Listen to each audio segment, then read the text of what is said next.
Donc un petit démontage a été fait donc au niveau des durites, comme j'avais expliqué juste avant, au niveau du débitmètre, etc.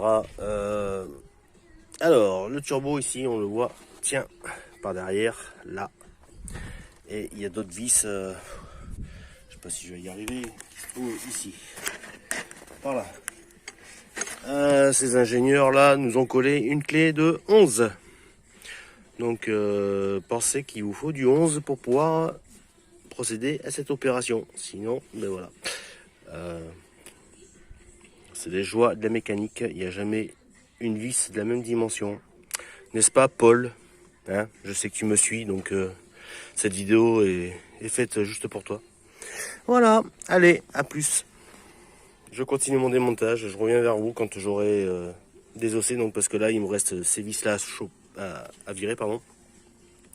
Et après, ce flexible. Alors, comme je suis un peu novice, hein, excusez-moi pour les termes, je sais pas forcément à quoi ça sert. Tout ce que je vois, c'est que c'est de la clé Allen. Donc, il va falloir que j'enlève cette durite là, enfin, ce flexible, pour pouvoir après désosser le turbo. Et il tient plus que par les vis là et ici.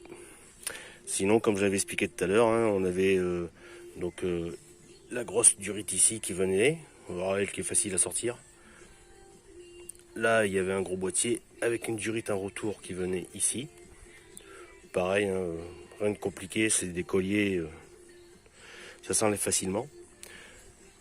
Voilà.